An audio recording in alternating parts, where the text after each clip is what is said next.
Welcome to Besiege Bots, the real home of robotic combat in Besiege. In this episode of the Heavyweight Havoc, we finalize the preliminary matches. Radiant Storm attempts to secure its first win against Blitz. Radiant Storm has had a lackluster run so far, and is now staring down one of the scariest horizontals in the roster. How will it go for the fast green box? We do not have a Rumble this episode, but we do have Siamese Swan and Humpa Bumper. Humpa Bumper has yet to be defeated, and Siamese Swan is trailing behind. Will it secure a win, or drop further down the ranks? And at the end of the episode, we walk you through which robots have made it through. As a PSA, we have not featured every single fight. But more on that later in the episode. Let's get right into this episode of Besiege Bots. And so we begin the first matchup. Anathalode has defeated Janison Power of Reading, but lost to Hackapolita. This sturdy vertical Dutch spinner now faces down Terabyte from France, which has yet to be defeated. It beat Maceface, Black Blizzard, and Axe Maniac. Let's see how these two go against each other.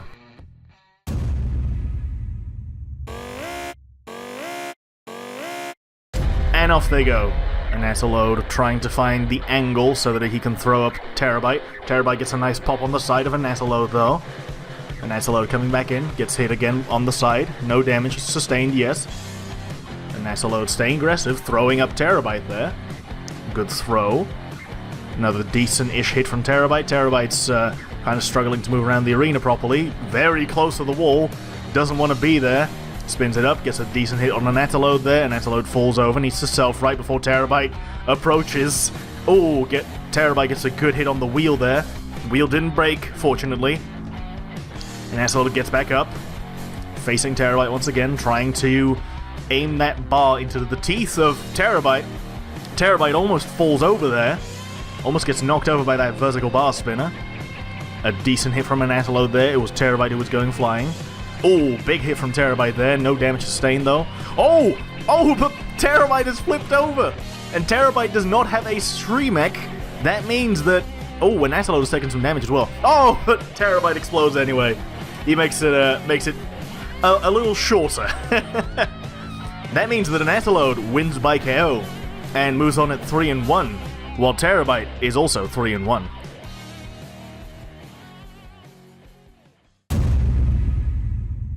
And off we go to the next matchup. We have Blitz, who won its Rumble against Big F True and beat Ossidax as well, but lost to Huge Parasite.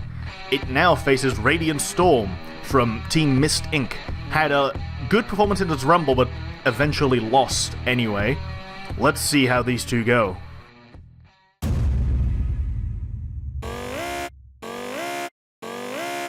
And off we go. Radiant Storm immediately across the arena gets a decent pop on Blitz. Blitz gets a decent hit on Radiant Storm. Radiant Storm running a sort of anti-spinner setup, it seems. Holding the bar very low, excuse me. Which means the Blitz is actually having minor trouble getting a solid hit. Never mind. I was going to say it was having trouble getting hits on Radiant Storm, but very clearly it is not as much of a problem as I initially thought. Radiant Storm staying aggressive though, staying in Blitz's face. Oh, Radiant Storm's bar has taken a lot of damage actually. Oh, well, now it's gone.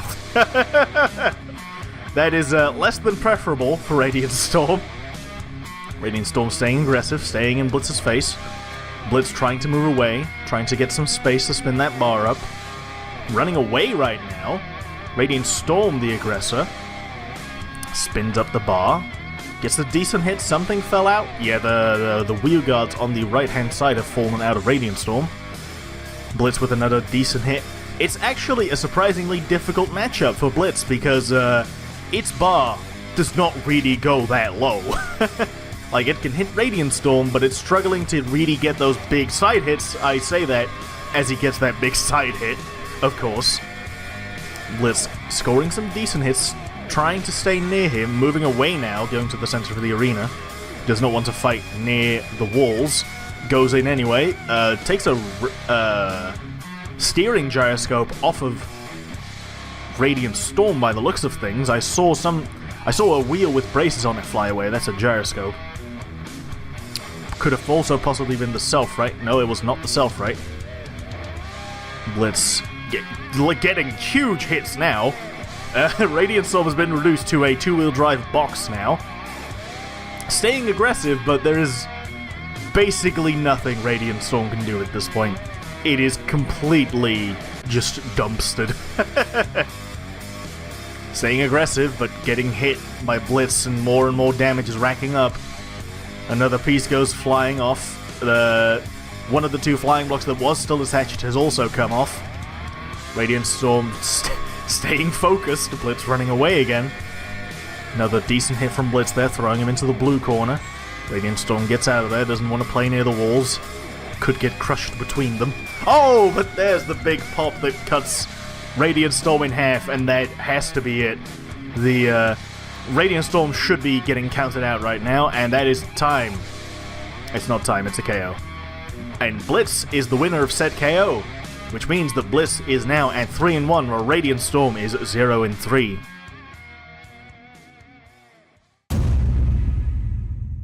And off we go for the next matchup. Humper Bumper has defeated Black Blizzard, Radiant Storm, and its Rumble, Phantom and Scarab.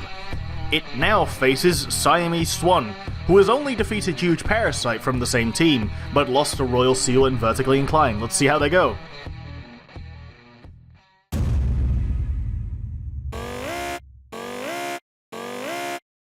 And off we go. Apologies about the filter, this was before I told one of the cameramen to turn off any filters. Siamese Swan trying to get under Humper Bumper, but Humper Bumper does not allow such tomfoolery. Good camera work there. Siamese Swan with an almost clamp there, trying really hard to get underneath Humper Bumper, but Humper Bumper throws it into the wall. Siamese Swan self-rights, gets out of there. It's a really rough matchup for Siamese Swan, as Humper Bumper was specifically designed to beat wedges, and the front of Siamese Swan is just wedge with clamps on top. Siamese Swan needs to get around to the side, but Humper Bumper has that six-wheel drive and really fast turning, so it's a hard fight for Siamese. Tries to get a clamp there. Humper Bumper tries to throw, but misses. Humper pushing into Siamese. Siamese almost with the clamp, staying aggressive. Didn't quite get it, though. The problem is that Siamese relies on the fact that it can climb people with the plow below and the arms above, and that simply does not work against this wheel lifting design. As you can see right here, it just lifts the wedge right up. So any clamping for Siamese Swan can only be done from either the back or the side with a bit of luck. Humper Bumper definitely in control so far. Steering where Siamese Swan can go, putting him on the air pit, no real flying happening, ironically. Siamese Swan gets bumped into the spike strip. Siamese trying to go for a clamp, but gets thrown into the arena wall, almost out of the arena by the looks of things. Siamese Swan trying to position. There was an almost clamp, but Humper Bumper gets right back under. Siamese, again facing from the front because it's not getting any other surface from Humper Bumper. Trying so desperately to get any kind of clamp going. Now kind of doing it dance with Humper Bumper right there. Siamese needs to turn around quick. No, it's already facing Humper Bumper again. Humper Bumper throws it against the arena wall again and again. This fight so far is all Humper Bumper. Siamese Swan is doing its best to stay aggressive and try to score control, but it's just completely outmatched by this lifting system. Oh, putting Humper Bumper on the airplate though. Oh, it goes on the airplate itself now. Almost out of the arena again. Humper Bumper tries to throw it again, but misses. Siamese Swan trying to face from the front now. It's really the only approach it has. A good way to see how big Humper Bumper is. Siamese Swan tried to do a cheeky pit opening there, trying to get Humper Bumper to drive in as it drove over the pit button. Another good throw from Humper Bumper there. Siamese Swan positioning, really trying to get anything done, trying to do the wedge jiggle to get underneath further. Not quite working out right now. Ooh, getting close to the pit. Nope, turning away. Siamese trying for another clamp, but instead gets thrown. Oh, Humper Bumper loses a wheel. That could be some damage points for Siamese Swan. Oh, Siamese Swan almost in the pit. Humper Bumper misses the throw, though. Falls over. Siamese Swan on the offensive now, trying so desperately to get close to a clamp. But unfortunately, Humpa Bumper's already facing it with the front, and that means that Siamese has no way to clamp it down. Humpa Bumper tries to throw again, loses another wheel. Definitely damage points in favor of Siamese Swan right now. Siamese Swan now having a little less trouble getting underneath Humpa Bumper, but still cannot clamp down because those wheels will lift it up. Siamese gets thrown again, gets back up, putting him onto the rotating plate now. Humpa Bumper spins furiously on said rotating plate. Siamese Swan almost with some control there, trying to put it on the rotating plate, but not quite. Both robots pushing now, and that's time, and that's that flip is post-match, but it really doesn't matter. Humpa Bumper wins on aggression, control, and style. 26-19, and that means that Humpa Bumper is still undefeated up until this point. It is 4-0, while Siamese Swan is unfortunately 1-3.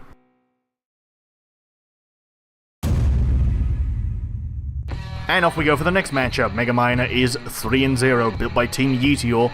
Beat Power of Reading, Riot, and Royal Seal so far. It now faces Ossidax, who has defeated Phantom and won its Rumble against Pickle Prick and Power of Reading as well, but lost to Blitz. Let's see how they do.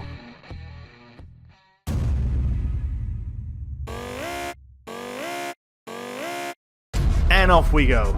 Megaminer trying to do a tactical swerve maneuver there, gets a decent hit on Ossidax, but Ossidax also throwing Megaminer away. Megaminer coming right back in. Oh, locks it right into Ossidax. Oh my goodness, there is a lot of damage done on Megaminer. It has been split in two. It is aggressively wiggling. Needs to show that it can move soon. It is moving now. It's a very bouncy contraption, but it is moving. Gets a hit with the back of its frame on Ossidax. Ossidax just trying to get close, really. Oh, Megaminer falls over. That might not be good because that gyroscope is a little taller than the wheelbase. It might not be able to get back up and prove that it can maneuver in a way that we consider controlled mobility. It's trying. It's not really going anywhere though. Yeah, it's not very mobile. It's trying, but that is not 25% movement speed, as that is how we define mobility. Because Megaminer is a very fast robot, it should be getting counted out soon. Ossidax comes into frame for a victory dance, goes right back out, and that's going to be it. That's a KO in favor of Ossidax. That means that Ossidax is now 3-1, while Megaminer is also 3-1.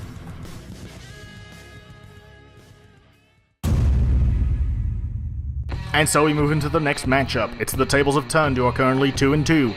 They beat Dropshot and Pickle Prick by well-coordinated pit KOs, but lost to Axemaniac and Yanis.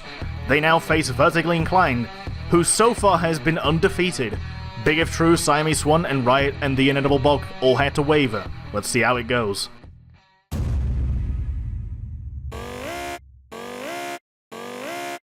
And off we go. Now the interesting thing about this matchup is that the mini wedgelets on the tables actually can cut the flipping mechanism on the back of Vertically Inclined.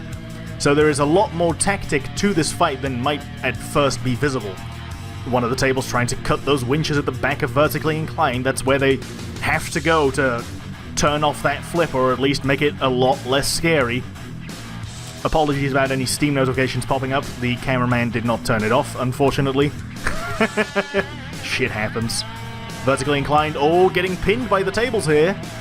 The remaining table, while the other two were pinning, was trying to go in for a blade cut, but fell over on its comrade.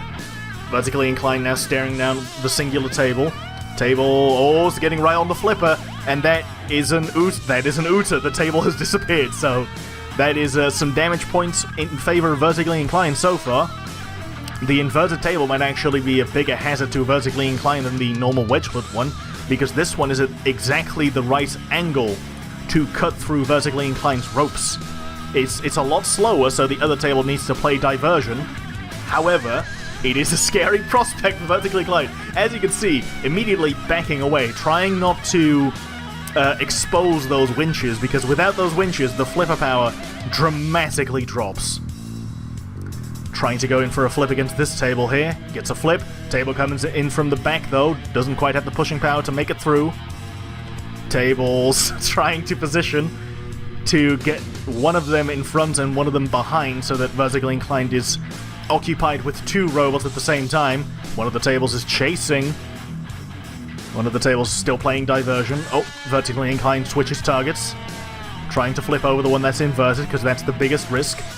Table does its best to stay inverted. It knows that it wants to stay like that. Oh, one of the tables almost gets a pit on Vertically Inclined there. That's pretty close. Good flip from Vertically Inclined. Oh, the winch is getting real close. That was scary there. Ooh! Not quite yet. Vertically Inclined getting wedged by one of the tables here. One of the wedgelets actually got under the massive wedge of Vertically Inclined there again, but is vertically with a flip, turning away to block the other table trying to come in for a winch cut. Oh! That puff of smoke was one of these sets of winches on Vertically Inclined getting cuts. That means that, by the looks of things, yes, Vertically Inclined is now operating on half power. One of the tables is almost in the pit. Table is in the pit. That's some more damage points in favor of Vertically Inclined. It's now a singular table versus a big, old heavyweight flipper, and that is not a preferable matchup. Table staying aggressive, trying to get to the side. Vertically Inclined with a still decently powerful flip, but notably less strong. That was the same kind of flip that threw one of the tables out. It was like half the height there, which makes sense. One of the tables goes flying over the air pit. Vertically Inclined gets stuck on the floor. Trying to go in for another flip here. Gets the flip. Definitely notably less powerful. Gets a flip with the wedge there. Keeps pushing into the table. Tries to get a flip, misses. Gets to the side, gets another decent pop. Trying to pin down the table. There's a good throw. No real damage sustained. Table still intact. Another good throw. Ooh! Vertically Inclined almost throwing the blade onto its own flipper mechanism. That would have been pretty bad. Vertically Inclined is just in complete control at the end of this match right now. However, still afraid of those inverted blades. Gets a decent flip there again. Trying to get to the side of the table. That's where it gets the best hits. Trying to get to the side of the wedgelet. And that's time! And that is going to be a 25-20 in favor of Vertically Inclined, losing on aggression while winning on control and damage. The tables, sadly, couldn't make it happen. Vertically Inclined wins by judgment and moves on at 4-0, while the tables have turned are 2-3.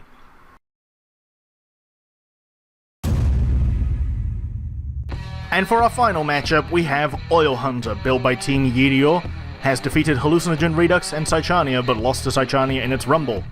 It now faces Pickle Prick, who has yet to pull in a win, has lost every single match. Let's see how they go.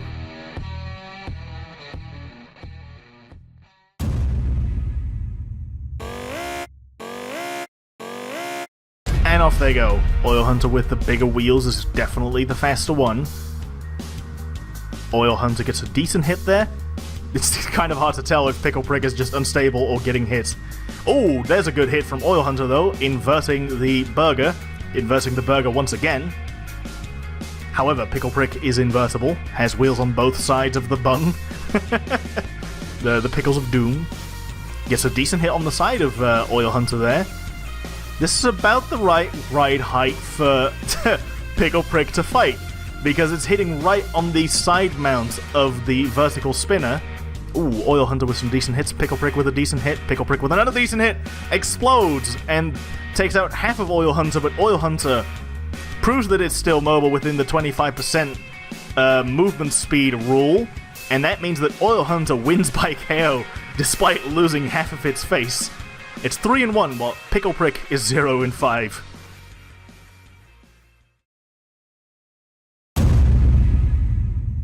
And that's it for episode 10 and the preliminary round matches. It's time for an announcement. As the editor and organizer of Besiege Bots, I vastly underestimated how much work it was to edit all the preliminary matches, as they total to a ridiculous 102 fights. If I were to keep editing them until we've shown every single fight, we have 7 more episodes of qualifying matches to do. While the next tournament, Featherweight Fury, has also started 3 days before this video was posted. Long story short, we're leaving the preliminaries here for Heavyweight Havoc. If you really want to see every single fight, there will be episode 10.5 posted alongside this one, which features all the remaining fights with minimal editing, no music, no commentary. It really is just for the people who want to see every single match. In terms of pacing for the next tournament, I will stick to only showing 60 of the preliminary matches maximum to not put too much workload on myself. Also, I will do my best to show the results more chronologically, as right now we aren't near the total scores of the robots while we finalize this segment of the tournament, and that's kinda like not preferable, I suppose. I also didn't go into editing this series with the intent of only highlighting certain fights, so some of the unedited fights you can find in episode 10.5 could have been main episode material, just to clarify. I just had to admit to myself that the amount of work involved in editing these videos is too great if I include every fight. With that out of the way, let's move on. Let's get into the robots who have made it to the final round of 12. Spoiler warning for those who want to see episode 10.5 now, in 3, 2, 1... Anatolode, the tanky Dutch vertical spinner by Team Archaon, only lost 1 fight to Hackapalita, but dominated its opponents throughout the rest of the preliminaries, leaving it at a 5-1 score. Blitz, the Welsh horizontal bar spinner by Team Hazard, ended its run at 5-1, and struck fear into the best, while only losing 1 match to Huge Parasite. Hackapalita, despite losing twice, the Finnish giant from Team Aimbot impressed the roster enough with its distinctly destructive wins to make it through to the final rounds at 4-2. Huge Parasite, controlling the pace of most of its matches, this Dutch clamping robot from Institution of Insanity showed everyone what a robot wrestler could do, and ends its run at 4-2. Humpa Bumper, this out-of-the-box Dutch robot from the Institution of Insanity wowed everyone with its impressive throwing and pushing capabilities, ending its run at 5-1. Mega Miner, the Swedish pickaxe robot by Team Yeedio did great in combat, dealing either big damage in its fights or being very stylish, losing only 1 of its fights to Otodax, ending at 5-1. Mr. Slippy's Wild Ride, this Dutch horizontal bar spinner by the Diddlers carved out its path in dramatic fashion, losing only 1 of its fights due to a missed attack, ending its run at 5-1. Oil Hunter, scouring the earth, the Swedish robot by Team Yeedio found the precious oil in 5 of its opponents, but was defeated by an unfortunate explosion in its rumble, leaving its score at a respectable 5-1. Otodax, this feisty Italian double vertical spinner by Team Linnaeus, won 4 of its fights, while only losing to Hackapalita and Blitz, ending its preliminaries at 4-2. Quack 4, this plucky English duck from Team Mistakes Were Made hit its way through a tough roster, losing only to Mr. Slippy's Wild Ride and Big If True, both by very unfortunate explosion. It ends its run at 4-2. Terabyte, the heavily armored French shell spinner by Mist Inc., ended up losing only 2 of its fights to Anatolode and by an unfortunate explosion in its rumble with Mr. Slippy's Wild Ride. This frightening competitor moves on at 4-2. And last but not least, Vertically Inclined. The Dutch dark horse of this tournament by Team Sky High was the only robot to end its preliminary run at an impressive, undefeated 6-0 record. For the round of 12, the fights will be best of 3. In the next episode, we go through the first bracket and the first Losers Rumble to decide 4 of our 8 quarterfinalists. We sincerely hope you enjoyed this episode. If you would like to get in on future tournaments or just generally competing against other Besiege Bots, be sure to check the description for our Discord link. From everyone in the Besiege Bots Discord, have a fantastic day, and we'll see you soon.